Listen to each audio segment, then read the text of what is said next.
श्री हरिवंश श्री राधा वल्लभ श्री हरिवंश।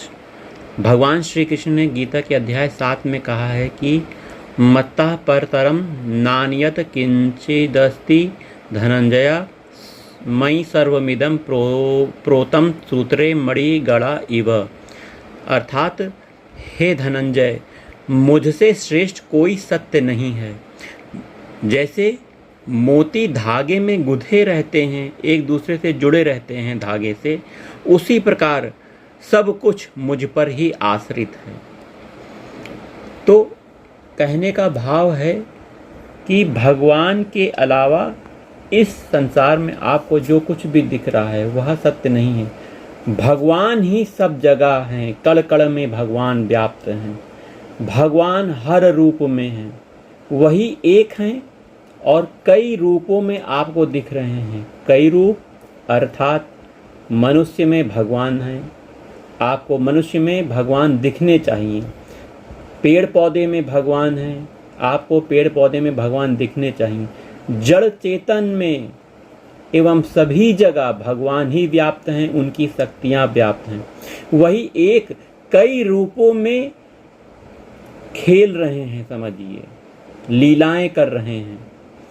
अच्छी बुरी जो भी लीलाएं हो रही हैं उस सब में भगवान ही व्याप्त हैं, लेकिन भगवान ये क्रिया नहीं कर रहे हैं। जो अच्छे बुरी की क्रियाएं हो रही हैं, आप समझेंगे कि ये जो बुरी क्रियाएं हो रही हैं भगवान कर रहे हैं, अच्छी क्रियाएं हो रही हैं वो भी भगवान कर रहे हैं। इसका मतलब ये नहीं है।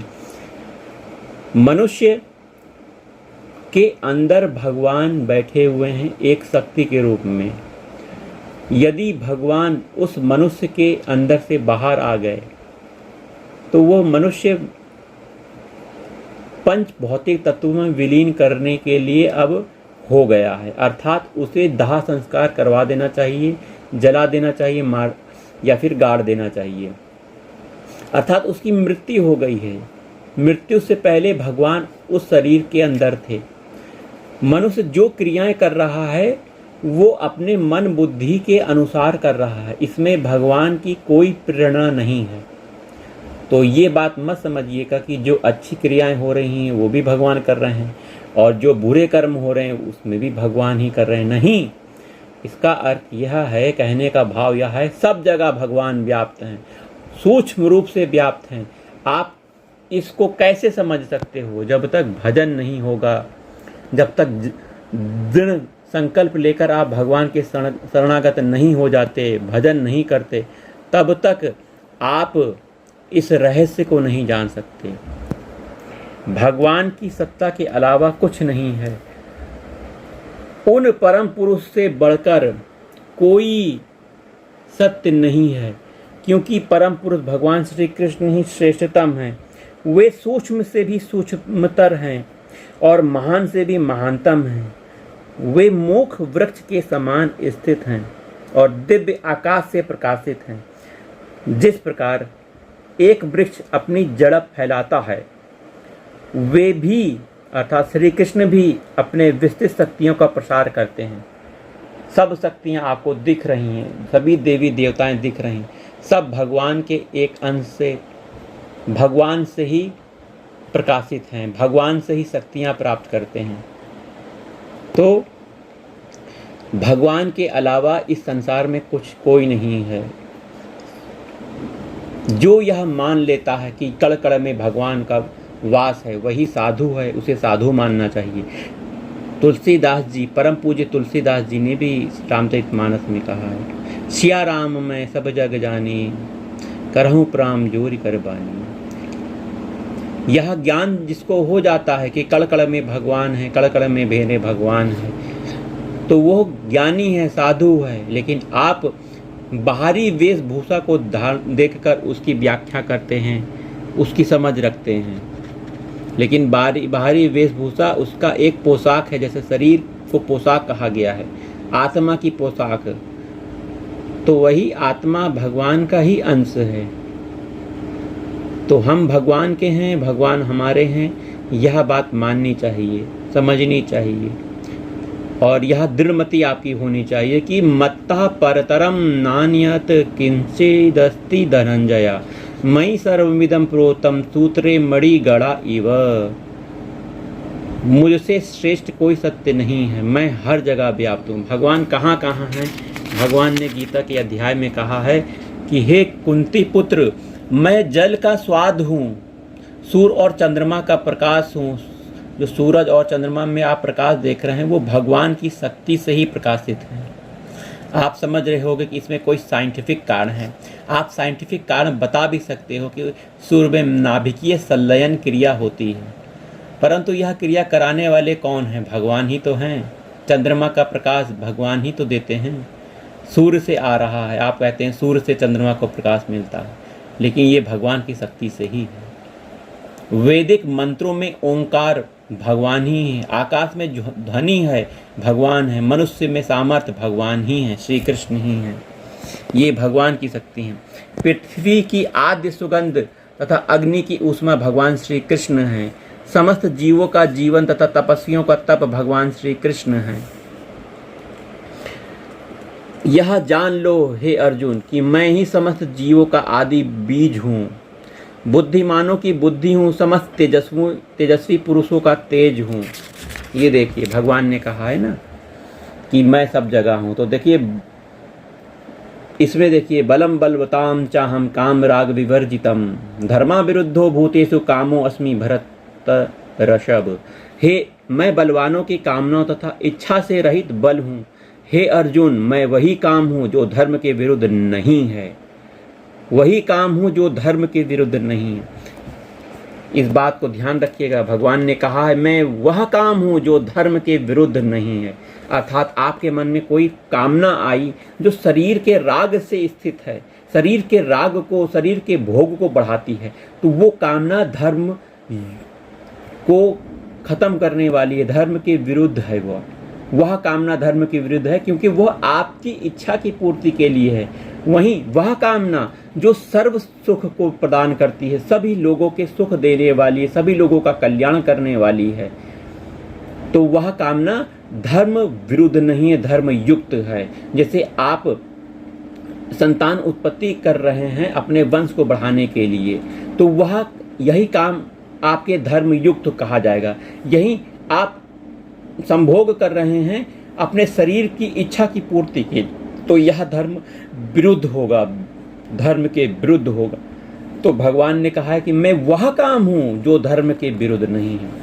अर्थात आप इस बात को समझिए कि जो काम आपके शरीर के भाव को पुष्ट कर रहा है, आपके मन को, बुद्धि को अच्छा लग रहा है, किसी दूसरे के कल्याण हित के लिए कोई काम नहीं है, तो वह गलत है, धर्म विरुद्ध नहीं है। जैसे कि आप अच्छे से अच्छा भोग पदार्थ पाना चाहते हैं, खाना चाहते हैं, लेकिन आप शरीर भाव से यह कर रहे हो ना, अपने शरीर के लिए सोच रहे, विचार कर रहे हो। वहीं यही आप अच्छे से अच्छा पदार्थ भगवान को भोग लगा के गरीबों को बांट कर थोड़ा प्रसाद रूप में आप भी प्राप्त कर लोगे, तो यही कामना आपके धर्म युक्त होकर आपको भगवत प्राप्ति के मार्ग में आगे बढ़ाएगी। तो वहीं भगवान ने ये बात कही दी। वहीं भगवान ने कहा है कि तुम जान लो हे अर्जुन, मेरी शक्ति द्वारा सारे गुण प्रकट होते हैं, चाहे वो सतोगुण हो, रजोगुण हो और तमोगुण हो। इस प्रकार से मैं सब कुछ हूँ, किंतु हूँ स्वतंत्र।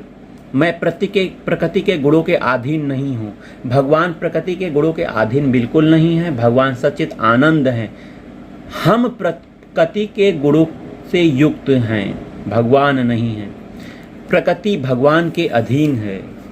वहीं तीनों गुणों में सतोगुण, रजोगुण और तमोगुण के द्वारा मोहग्रस्त यह सारा संसार मुझ गुणातीत तथा अविनाशी को नहीं जानता। तीन गुण पाए जाते हैं, सतोगुण, रजोगुण और तमोगुण। तमोगुण महा विषाद स्थिति है, बहुत खराब स्थिति है। तमोगुण में बहुत गलत कार्य होते हैं, जैसे बहुत नींद आना, तमोगुणी प्रवृत्ति, मांस भक्षण करना, स्त्री संभोग करना, व्यभिचार करना, भ्रष्टाचार करना, है ना, हत्या करना, है ना, बहुत गलत गलत काम भी आ जाते हैं। आसुरी प्रवृत्ति समझिए। और रजोगुण में भी शरीर भाव रहता है, एक राजसी ठाट भाट रहता है कि हम